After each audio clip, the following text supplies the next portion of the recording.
Arte rupestre, sitio arqueológico, imagen y estudio analítico, por Ana María Rocchietti, Centro de Investigaciones Precolombinas, Buenos Aires.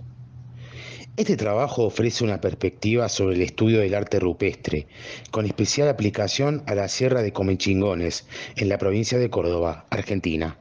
Abarca aspectos tales como sitio, imágenes y sitio-imagen, asumiendo que han tenido origen en una subjetivación performativa por parte de sus autores y que ofrecen testimonio de actos de significación que abarcaron dimensiones relativamente invisibles. Introducción. El arte rupestre siempre será un enigma. Cualquier análisis tropezará con la dificultad de que la medida y la segmentación de paneles y signos no dan cuenta de lo que se ve en el sitio. Predomina en este arte tal variación que no existen dos obras semejantes o iguales en cualquier región del mundo. Trataré en este ensayo de ofrecer una descripción referida a algunas dimensiones que estimo importante, tanto en la percepción como en el esfuerzo por entender pinturas y grabado. Los desarrollo con ejemplos de la ladera oriental de la Sierra Central de Córdoba, que lleva el nombre de Comechingones, en donde he forjado mi experiencia. De Andrea Hinores, 1977-1999, Rocchietti, 1988, 1990, 1994, 1991 A y B, 1992, 93, 94, 97, 98, 2000, 2001, 2002, 2004, 2005, 2008, 2011, 2012, 2015, 2016 y Rocchietti y Gili 95, 99, 90 y Gili 95, 97, 99, 2000, Poncio 2017, Poncio y Reynoso 2013. El arte rupestre y su posteridad. Una preocupación recurrente que expresan los expertos está orientada a poder reproducir de manera fiel el arte rupestre y conservarlo para la posteridad. Quizá el problema de esa posteridad no radique en este tema, sino en su capacidad de aportar sentido a una historia del arte que lo incluya. Y sí, puede ser estudiado con categorías cercanas a cualquier arte. Disperso en los campos, los sitios rupestres constituyen una suerte de inagotable herencia de la afectividad y de la imaginación de las gentes que habitaron las montañas del centro de la Argentina antes de la invasión española. No es posible saber cuándo dejó de ser practicado, pero es casi seguro que no sobrevivió a la asimilación forzada a las creencias cristianas. Por lo tanto, sea por habilidad, por fe esotérica o por estética, ese arte yace más o menos atacado por los factores del tiempo y por los grafitis inoportunos, más o menos intacto por circunstancias afortunadas o por estar en lugares inaccesibles. Es un arte arqueológico y su investigación una arqueología del arte. El arte en los valles de la ladera oriental de la Sierra de Comechingones. La ladera y piedemonte de la Sierra de Comechingones tiene una estructura geológica que, esquemáticamente, se puede sintetizar de una manera. 1. Unidad metamórfica, Monte Iguazú. 2. Unidad milonítica de contacto. Y 3. Unidad batolítica, Intihuasi, Los Nogales. La escenografía que acompaña a los sitios rupestres cambia según uno y otro paisaje, pero en todos los casos el arte estuvo inmerso en un bosque xerófilo abigarrado, espinoso, umbrío y de porte mediano, el monte o espinal de la Argentina mediterránea. Las geomorfas son muy diferentes según se trate de estos ambientes litológicos. En las unidades 1 y 2 las rocas son ásperas y oscuras, ignices, esquitos, anfibolitas, milonitas. En la 3, granitos y granitoides. Son redondeadas y presentan excelentes superficies para dibujar planas, cóncavas y alabeadas. Figura 1 de este video. El arte se halla en la sección baja de los valles, a una altura que no supera los 800 metros sobre el nivel del mar. Los petroglifos se concentran en la unidad metamórfica y milonítica y las pictografías en el granito. Esta diferencia es notoria y solo parcialmente explicable porque las rocas de fracción esquitosa no son demasiado aptas para ser pintadas. Los petroglifos fueron realizados sistemáticamente mediante cupuliformes, casitas. No tienen trazos lineales ni dibujos figurativos, sino únicamente pequeños o medianos cuencos pulidos, dispuestos en torno a morteros profundos, dispersos sobre superficies superficies de rocas alomadas o solitarios e inesperados en rocas sin atractivo alguno. En cambio, las pictografías se encuentran en aleros y tafones, formas propias del ambiente granítico, y sus escenas son intensas en figuración y estética. Por lo tanto, la disyunción estilística es verificable y notable. A pesar de la tala del monte hasta el punto de dejarlo solo en relictos aislados del reemplazo de sus especies por otras europeas y de la transformación de la región en una estepa agraria circunpampeana, todo lo cual no ofrece una idea de los entornos originales del arte, se puede presumir que estos fueron de baja visibilidad. Estas montañas son producto de magmas precámbicos y paleozoicos. El material batolítico ascendió y quebró las rocas metamórficas que quedaron como cajas que contienen aquel, y el conjunto fue sobreelevado durante la orogenia andina. El paisaje corresponde a una latitud templada, con estaciones bien marcadas de veranos muy cálidos e inviernos severos, incluso niveles. Algunos pueblos pequeños y caseríos se emplazan entre campos dedicados a la agricultura y la ganadería. El Chacay, las Albahacas, Cuatro Vientos, Achiras. Es una bella comarca que se tiene entre la cuenca del río Piedra Blanca, curso superior del río Cuarto, y el final de estas montañas hacia el sur. Se puede enmarcar en un polígono rectangular comprendido entre las latitudes de 320 53 minutos 34,60 segundos sur y 640 grados 52 minutos 47,60 segundos oeste, población el Chacay, y 330 grados 10 minutos 29,60 segundos sur y 640 grados 59 minutos 37 segundos oeste, población Achiras, el filo de la sierra y el perímetro de su piedemonte oriental. Figura 2 de este video. Sitio rupestre. Aunque es imposible separar el arte de sus soportes, la masa de roca no es eso, un simple soporte. No dudo que la roca es un signo en el signo completo que es el arte rupestre. La geomorfa entonces se transforma en un arte, pero desde un punto de vista performativo. Si fue elegida es porque tenía propiedades específicas, explícitas y hierofánicas. Rocas imponentes no fueron elegidas, rocas insignificantes alojan figuras y cumpuliformes. Es necesario entonces abarcar en la mirada analítica el paisaje como un todo y el lugar rupestre como su microcosmos. En ese sentido, el sitio rupestre abarca un espacio cuya demarcación siempre es problemática, porque se puede decidir sobre el volumen de su mole o sobre la superficie marcada por el arte, pero es menos segura la que define su perímetro y la ambigua franja de no sitio. Frecuentemente se decide por el área en la que no hay o disminuyen los depósitos arqueológicos superficiales, enterrados o aflorantes, o por un arbitrio de delimitación adecuada para el estudio. Obviamente, jamás se sabrá cuál fue el espacio significante que existió para el autor o autores, pero se puede inferir que este tuvo de densidad semiótica. Ese espacio de entorno o vecindad del sitio rupestre suele aportar planos y secuencias de observación sobre la materialidad del sitio y los entornos mismos. Los petroglifos están emplazados siempre junto al agua, en las cascadas, y por eso el entorno incluye su sonido, a veces ensordecedor. Como se trata de rocas relativamente planas o de perfil convexo, en medio de la arena brillante o metidas directamente en el arroyo, lo que más impresiona es su brillo. Las rodean plumerillos o pastos altos y algunos árboles y espinillos, pero en estas obras es posible una mirada de conjunto y simultánea en todo su perímetro. Hasta ahora el equipo de investigación nunca ha encontrado materiales arqueológicos asociados a ellos, ni en superficies ni enterrados. Figura 3 de este video. En el batolito, aleros y tafones suelen sobresalir sobre una superficie limpia de piedra, con una capa de suelo muy somera o directamente ausente. En estos lugares el brillo del sol es muy intenso, la luz refractada hiere la vista y en las noches de luna el paisaje se vuelve espectral. Las pinturas no se asocian por lo general con el agua.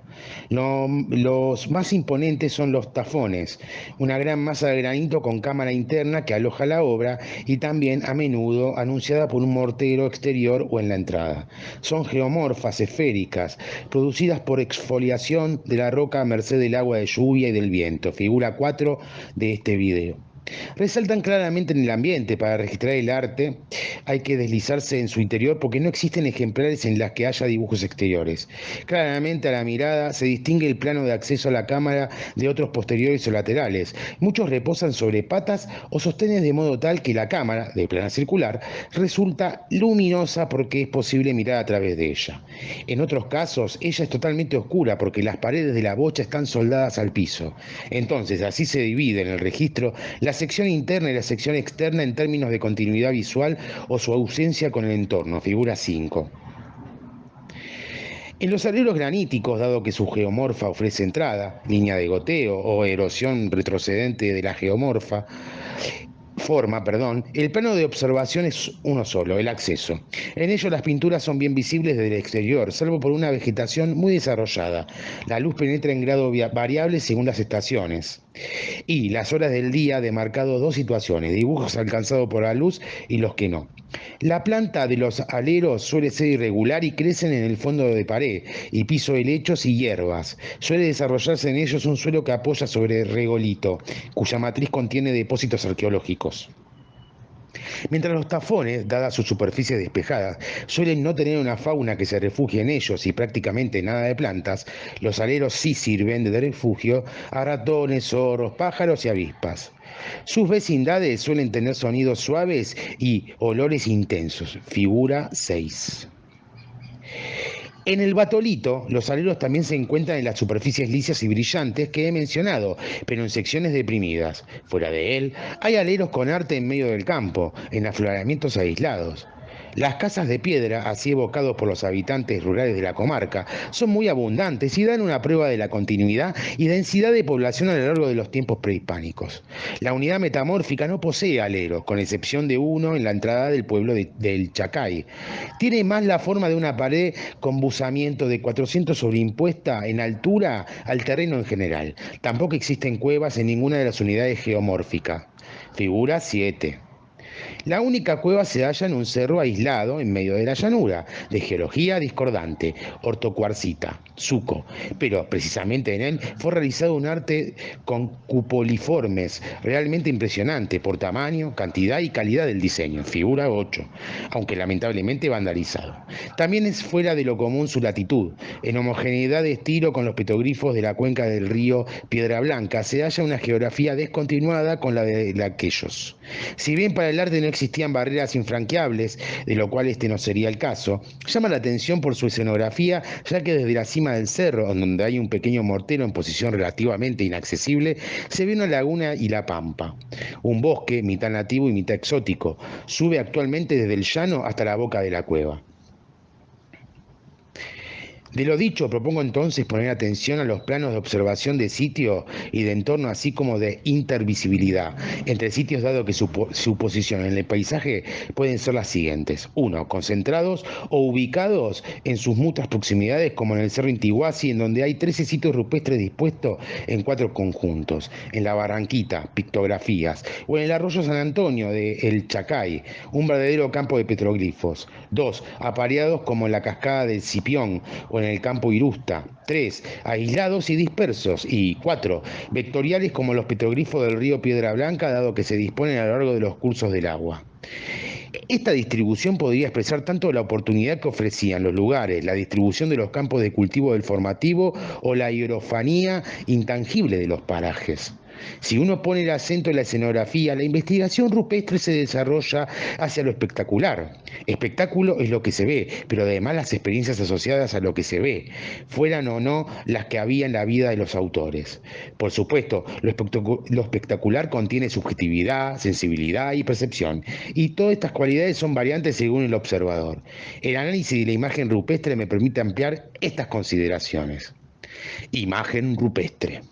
Estudiar el contenido de imágenes de un sitio rupestre conlleva apelar a categorías de análisis, no únicas ni necesariamente arqueológicas, aunque la principal característica de este arte es precisamente ser arqueológico. Me refiero a las que proveen disciplinas como la antropología, la sociología, el psicoanálisis y la semiótica. Dos cualidades de las imágenes rupestres, independientemente de su fidelidad al mundo humano y animal que suelen testimoniar, es su tipo de imaginación, tanto creativa como ideológica, por una parte, parte, y su discursividad, a veces narrativa y otras no, por otra. La dimensión ideológica, es decir, el sistema de creencias que las animó, es siempre ubicua porque el arte rupestre de todo el mundo tiene algunas constantes evidentes. Si se descarta que fueran realizadas por placer o por estética pura, no es improbable que ellas devinieran de una interpretación del mundo o del cosmos basada en espíritus, aparecidos, espantajos u otros espectros. Al respecto de la etnografía es ilustrativa. El complemento de la luz, la sombra, la oquedad y el brillo deben haber tenido una gran importancia. Las imágenes pudieron haber deslizado en las paredes las visiones de una fe. La investigación rupestre quiso plasmar esta dimensión en el estilo, una combinación de tema y de forma de realizarlo. La dimensión discursiva también es ambigua porque depende de lo que se ve en tensión con lo que se cree ver. Contra ella conspira el proceso de debilitamiento de su nitidez, de sus formas, de su completud. Además, interviene en el registro, ahora entendido como percepción e interpretación simultánea del espectador, la convergencia de su experiencia anterior, la literatura de época sobre los sitios rupestres y el paradigma duradero de análisis que descompone los paneles rupestres en una sumatoria de motivos o signos unitarios. Por esa razón, la investigación rupestre no deja de constituirse en excedente al enfoque científico, se transforma en un verdadero campo cultural y estético. Un aspecto recurrente en su estudio es el correlato de los significantes con seres u objetos reales o con funciones que se atribuyen al dominio pragmático de la antigua vida social de los grupos humanos que engendraron el arte, marcas territoriales, comunicación, etc. Considero que ese esfuerzo debe escapar a esa dicotomía porque es intangible. Los animales pueden estar muertos, pueden ser antepasados, pueden ser animales verdaderos, los humanos pueden ser humanos concretos o aparecidos, etc. La movilidad del significado es infinita porque el proceso simbólico puede estar a la par del proceso imaginario o corresponderse con un universo de intenciones y de fantasía de muy diverso origen y noción. Lo único seguro es que deben haber actuado ambos procesos tanto en la subjetividad de los autores como en el de los cultores de tal como ocurre en las religiones más formalizadas, chamánicas o no. El algoritmo de la realización debió seguir reglas de eficacia simbólica y simiótica y quizá de profundidad psicoanalítica. Aquí es donde se verifica la síntesis específica del sitio rupestre, roca, entorno e imágenes. Considero que a ella se le puede dar el nombre de discurso rupestre y que es lo que caracteriza a los autores desde el punto de vista de su identidad social. No es un descubrimiento nuevo, sino que abarca más que el estilo, al dar importancia al efecto acumulado del contenido temático de los sitios rupestres y de su posición en el espacio geográfico, disolviendo la antinomia real y real. Se trata del registro de una función semiótica alojada en las rocas, pero no reducida a su constancia ni a su variación. No obstante, estas dos características no son banales, porque el problema fundamental es identificar la estructura y la variación de ese universo siempre inacabado, porque puede ser transformado por nuevos hallazgos. Sobre todo porque, como en otras artes, en ellas se produce lo que se puede denominar la absorción temporal de los sitios. Ellos son datables por evidencia de ellos mismos, porciones de pigmento de las pinturas o por asociaciones con contextos y dataciones arqueológicos, pero, en rigor, su temporalidad no es aprehensible más que por aproximaciones de secuencias generalmente estilísticas de carácter intuitivo y hasta arbitrario. La homogeneidad temática y formal es la base de esa sistematización por la semejanza. Las variaciones en el diseño son diferentes según se trate de petroglifos y pinturas, al menos en esta comarca. Las variaciones en los petroglifos se encuentran en la manera en que el diseñador esparció cupiliformes en el espacio gráfico. Las cúpulas difieren solamente en el tamaño. En las pictográficas se aloja en el diseño de los signos y en la composición escénica, es decir, es de mayor envergadura y amplitud. En este caso, la variación equivale a variaciones de un discurso sostenido de sitio en sitio, rupestre de la Sierra de Comechingones, sin romper la uniformidad estilística, aun cuando no hay dos sitios totalmente parecidos. La variación asume el papel de un fondo semiótico. La estructura, si este arte la tiene, habrá de encontrarse en las invariantes de orden lógico, como enseñaba el estructuralismo levi-straussiano, en relación con los elementos que pueden analizarse como opuestos, recíprocos o complementarios. No es demasiado heurístico este nivel de análisis porque a lo sumo, al menos en este arte, podrían hallarse oposiciones del tiempo animal-humano, animales terrestres aves, animales devoradores, animales devorados, aves víboras, dibujos de arriba, dibujos de abajo, y otras pocas más. Parece más conveniente enfocarse en las versiones de escena y de diseño de los humanos y de los animales. Variación. Hago entonces coincidir la variación con las versiones discursivas y formales de este arte. Ellas pueden deberse a la habilidad o a la imaginación del autor, o pueden tender un puente hacia la geomorfología del sitio rupestre, es decir, una conjunción, en el interior del universo estudiado, de su dimensión locacional con los signos y las escenas. A continuación describiré el arte de la Sierra de Comechingones a partir de sus propiedades más sobresalientes, diferenciando los registros en escena, entendiendo por ellas cualquier dibujo o conjunto de dibujos en un sitio rupestre, y signos asignando esto a tres categorías de diseños: humanos, animales y poligonales, abiertas o cerradas, que suelen integrar los repertorios verificados hasta ahora. La denominación no significa que me expido sobre su significado, sino solamente que me guío por una percepción ingenua sobre lo que se ve. En el arte rupestre lo único que se verifica es el siguiente: es el significante. 1. Versiones de escena. Divido las escenas del arte rupestre de la Sierra de Comechingones en narrativas y no narrativas. En mi análisis designo escena a todo dibujo o conjunto de dibujos, porque considero a todo acto de pintura o de grabado como tal.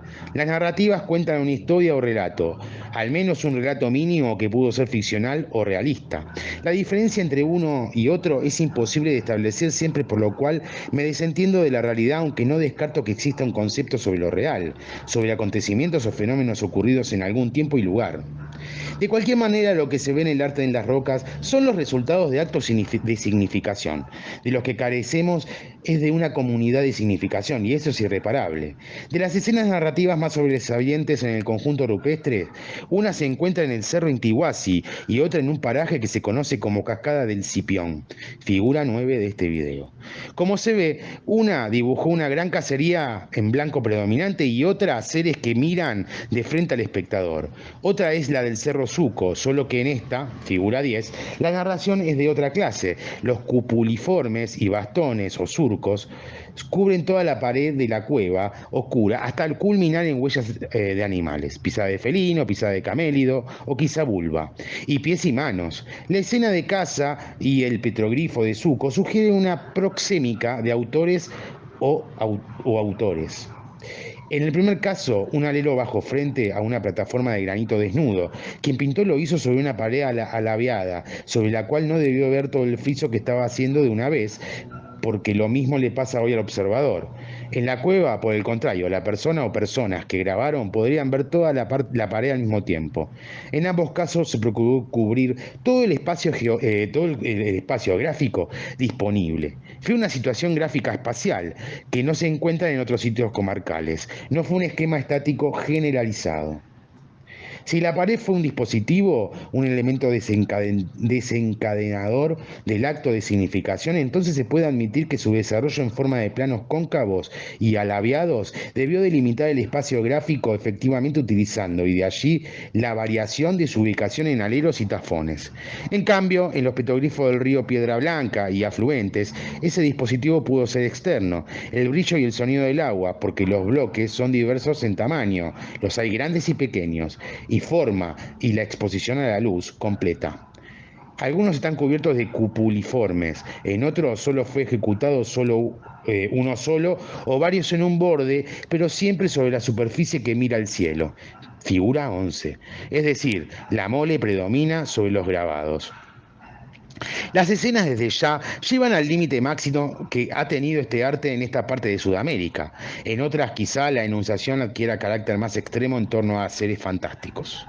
Versiones sígnicas de los humanos. Las versiones sígnicas, sobre las que se puede inferir que representan humanos, aportan una problemática especial. ¿Cómo aplicar los criterios relacionados con la función enunciativa, la función referencial y el efecto de relevancia que pueden alcanzar?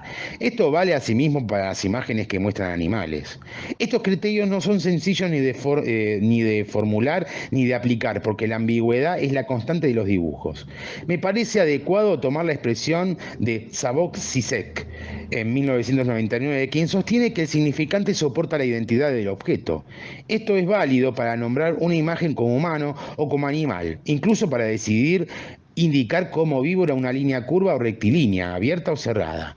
Si estoy en lo cierto, y este arte se deriva del formativo andino y de su ideología, la que tiene como figuras centrales a los felinos, las aves, las serpientes, entonces la identidad humana, animal o intercambiable habría de ser un componente de la proyección que necesariamente este estudio tendría que efectuar para poder afirmar las identidades alojadas en los significantes dibujados en la roca. Propongo usar el efecto de relevancia y el efecto de veracidad. Por el primero juzgo la enunciación en la roca por la preeminencia del signo o la imagen sobre el conjunto de diseños. Por el segundo, la probabilidad de que sea esa identidad y sea la correcta. En algunos signos no hay dudas, en otros la ambigüedad del trazo, su absorción por la pared o simplemente la indefinición del trazo genera esa probabilidad y disminuye hasta el punto de tener que descartarla. Figura 2. Los humanos no han sido dibujados muchas veces en la pintura, en los petroglifos nunca. 3. Versiones sígnicas de los animales. Los animales han sido representados en forma dinámica, es decir, en movimiento, lo cual confirmaría que el vínculo de los humanos con ellos han tenido que ver con su escape y con la percepción de su etología. No son muchas las especies reconocibles, camélidos, quizá algún venado, ñandúes, víboras, felinos. Aves y felinos han sido representados por sus huellas en los petroglifos, aunque en estos las aves pueden considerarse ausentes. Los camélidos, cuando hay una escena narrativa, son atacados por los humanos o por los felinos. Queda clara la enunciación relacionada con su carácter alimenticio. Los animales no poseen dibujos de genitales, no serían reproductivos, aunque el interés social debió ser que tuvieran esa cualidad. Algunos humanos sí. En ese sentido pareciera que se enfatizó el carácter genitivo de los humanos. En un género y en otro nunca se detalló la diferencia entre hembras y machos. Parece que el universo imaginativo fue masculino. Los animales no tienen detalle de pelo, de pezuñas, de garra o de dientes. Los autores pusieron mucho énfasis en su movimiento más que en su descripción. Versiones sígnicas de los poligonales. Es un tipo de signos, los más problemáticos en análisis de un panel, figura 14 de este video. Son los que aluden a una fantástica esotérica y obligan a un esfuerzo interpretativo frecuentemente infructuoso.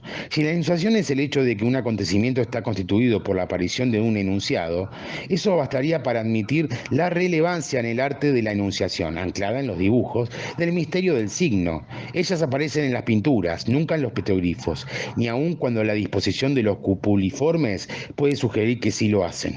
El hermetismo del mismo significante hace de los diseños geométricos no puedan ser dilucidados por la función de la referencia. En ellos, el arte se torna obra de una imaginación indiferente a la elucidación comunicativa. Son las más variantes.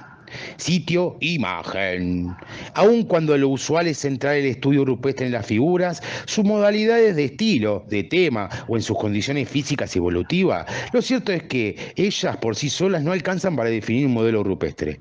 Sí, como afirmaba Wittgenstein, el lenguaje siempre concuerda con una forma de vida y ejerce sus juegos en multiplicidad de situaciones. El lenguaje rupestre seguramente ha tenido una y a otros tanto como contenido de un cosmos moral, la cultura, como disfiguraciones inconscientes. No es posible separar la piedra y los diseños en la medida en que se puede suponer que bajo alucinación o bajo lucidez conformaban una síntesis activa o psicoactiva.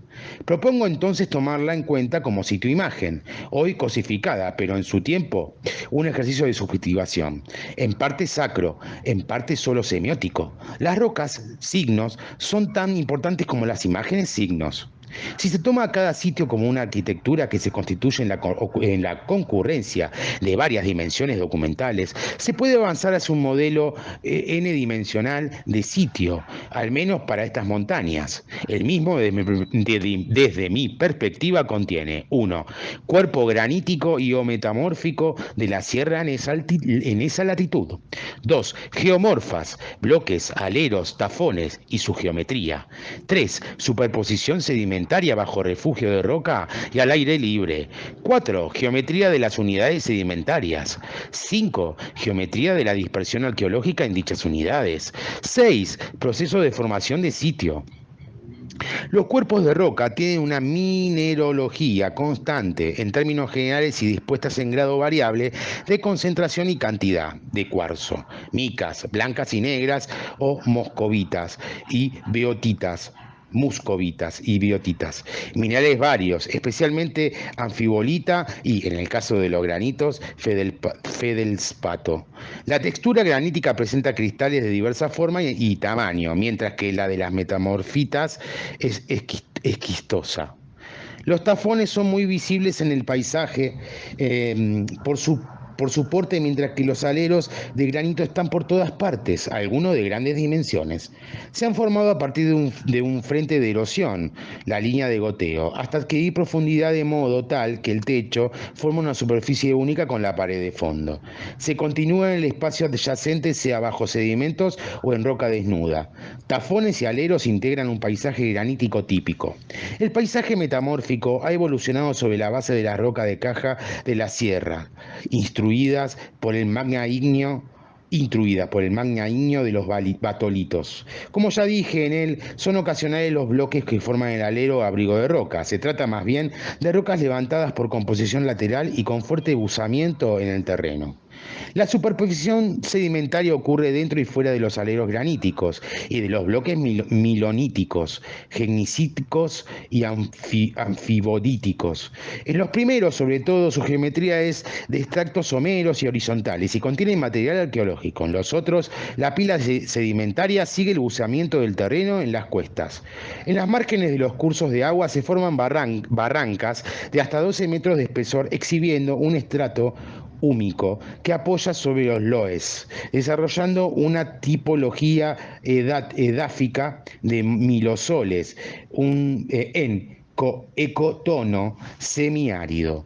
Por eso el paisaje está cruzado por todas partes por cárcavas retrocedentes producidas por el agua y el viento a expensa de estos perfiles sedimentarios. Estimo, pues, que el sitio imagen se compone de escena, escenografía y textura. La dominancia de ciertas imágenes o su asociación recurrente no puede ser pasada por alto. Creo encontrar en el universo de sitios que analizo núcleos sémicos a los que defino como unidades mínimas, discretas y permanentes de significado, que permiten establecer cuál es la organización discursiva de este arte rupestre. De alguna manera, en este nivel se aprende un discurso global, generalizado. No equivalen a motivos ni a propiedades formales, sino a concentración de significado o a potencia de significado para sus autores y probablemente para su sociedad, tal como se advierte en los creyentes de una cosmología. En principio, la persistencia con que los camélidos silvestres o domesticados no se puede diagnosticar con precisión fueron dibujados en las pictografías sugiere esa eficacia sígnica o una obsesión por captar el mundo de la realidad ordinaria. En los petroglifos, los núcleos sémicos cambian. Los hoyuelos o cupuliformes y sus morteros asociados deben haber tenido un poder performativo muy alto. Todavía hoy, en el altiplano andino, las personas dicen que llenos de agua o aceite reflejan el cielo. Las huellas de felinos armadas con cúpulas en torno a la a un tácita más grande o a un volumen convexo de la roca, desde mi perspectiva, son otro de los núcleos que postulo. Los humanos, mucho menos representados, casi raros, desnudos o con vestimentas rígidas, tienen obviamente esa concentración de sentido. Pero, traspasado este nivel de la observación, existen otros núcleos sémicos, además de los camélidos, que se pueden descubrir en las relaciones entre los dibujos. Creo advertir los siguientes. 1. Orden lineal, convergencia, subordinación. Los dibujos de animales se presentan alineados en el espacio gráfico o convergen hacia el centro de la escena. Algunos tienen más tamaño y otros son pequeños como dependientes de aquellos. Es el caso de los camélidos o los ñandúes en las pictografías o de las cúpulas de los petroglifos. 2. Ruptura, discontinuidad, desorden. En las escenas pintadas, los felinos ponen en disparada a los demás animales, interrumpiendo un mundo ordenado. Si se atiende al valor cosmogónico que ha tenido el felino en las sociedades indígenas sudamericanas, no es extraño que su núcleo de significación adquiera esta capacidad disruptora. En el caso de los petroglifos, la huella felínica es menos dinámica. Puede sugerir que el diseño marca a la roca o que ella misma es el animal sagrado establecido siendo para mí una ruptura de la roca grabada con el resto de las rocas en el paisaje de vecindad. 3. Cierre-apertura. Cualquier poligonal marca una adentro y una afuera, o todo abierto o todo cerrado. 4. Parte por el todo. Son las huellas de animales de las que se representaron casi sin excepción las de felinos y las de ave. Solo un sitio, Cerro Suco, presentan huellas de manos y pies humanos. 5. Orden lineal, orden nománico. Considero una simiosis específica si la obra exhibe los dibujos en línea y si los dispersa en todo el espacio gráfico. El espacio gráfico en la roca es virtualmente anisótropo, ya que pudo ser utilizado en otras direcciones con excepción de las oquedades esferoidales del granito. Entonces la orientación de las imágenes no pudo ser indiferente a una elección intencionada. Allí es donde la roca como dispositivo debe haber desencadenado la acción deliberada. El arte de la Sierra de Comechingones en los repertorios de la provincia de Córdoba. En los estudios más detallados se han realizado en 4 secciones de la Sierra de Córdoba. 1. Cerro Colorado. 2. Guazapampa. 3. Cerrezuela. Y 4. Tras la Sierra. Se trata de sitios atribuidos al prehispánico tardío o en el contacto con los invasores españoles. Todos se ubican en el norte de la provincia, en ambientes semiáridos o áridos del Valle Serrano o de Piedemonte, en monte chaqueño seco. En todos los casos se señalan como predominantes los diseños caméridos. Quizás sean los signos que más admiten el esfuerzo de referencia junto a los ñandúes. Las otras categorías, incluidas las mías, no hacen sino ilustrar el conocido problema del vínculo entre realidad y lenguaje con sus 2 axiomas. Todo puede expresarse con claridad y, si no, hay que callar. Y las ciencias son construcciones que prolongan el sentido común o no están en contacto con la experiencia más que a lo largo de sus bordes. La identificación de las referencias se sitúa precisamente en el borde de la experiencia de cada observador. Los animales principales son sencillamente identificables. Las diferencias entre fitomorfos y líneas geométricas no son seguras y dependen tanto de ese borde de la experiencia de Kine como de la solución del problema, muy inquietante, de si estas sociedades dibujaron o no especies vegetales y la trascendencia de este hecho pudiera tener en análisis de la semiótica rupestre, ya que el arte rupestre se ha caracterizado desde sus remotos orígenes paleolíticos por centrarse en las bestias. Por otra parte, pudiera suceder, como en el caso de la ayahuasca sudamericana, en la que se la nombra como la soga de la muerte, o la serpiente por sus valores alucinógenos y por su forma como liana, si las cactáceas representadas son únicamente cactáceas o plantas que proveen sueños o viajes alucinantes, no debieran ser indiferentes. Es decir, el problema desborda la tabla tipológica y la estadística descriptiva de la frecuencia de motivos. Inscribir el arte rupestre en una fenomenología como la del espectáculo, como tal yo intento, no tiene que ver con sus posibles públicos y cuán impresionante lo pueden experimentar, sino con una dramaturgia desplegada por el diseñador o diseñadores, el conjunto gestual y probablemente de palabras y cantos, el sueños y los ayunos en el lugar, etc., los cuales no pueden descartarse aunque sean invisibles ahora. Forman parte de esa dramaturgia el lugar elegido para pintar o grabar, la luz y la sombra, los planos gráficos en el interior de aleros, tafones y rocas al aire libre, y antes que nada, la fórmula ritual del dibujo mismo. Sí, debió ser efectivo en algún mundo posible, entonces tuvo que ser realizado con certeza técnica y sémica. Nadie reporta, ni tampoco mis registros lo hacen, correcciones al diseño, teniendo en cuenta que debió exigir precisión hacerlo todo de una vez. Si en un panel muestra una secuencia segura de realización y agregados y superposiciones, lo que revela que es una dramaturgia acudió reiteradamente los dispositivos de la misma pared de piedra. Espectáculo o espectacular no es un calificativo ocioso porque entre quien en la actualidad mira y este arte no hay intimidad. Hay distancia corporal y subjetiva, ceremonial. Se trata de una dramaturgia implícita cuya fuerza trágica en el sentido griego del término o mítica hubo de depender del contenido de las escenas. Por la repetición, los animales se constituyen en significantes radicales, sintomáticos, por su excepción, los humanos en sus contrarios significantes extremos. El espectáculo rupestre consistiría, desde mi punto de vista, en un modo presentativo o dramático mediante el cual se hubo de pintar o grabar la mimesis de las acciones de los humanos y la de los animales, es decir, una manera de poner ante los ojos de la imaginación a los imitados. Conclusiones. El arte rupestre constituye un género fantástico. Aquel que ve rompe con la realidad, la subvierte en sus posibilidades misteriosas y maravillosas. En relación con el cual siempre existen dos esfuerzos: ver, avisorar, percibir y distinguir, y comprender o explicar. Los instrumentos técnicos, especialmente informáticos, han permitido avanzar bastante con el primero. Yo propongo analizarlo con dramaturgia.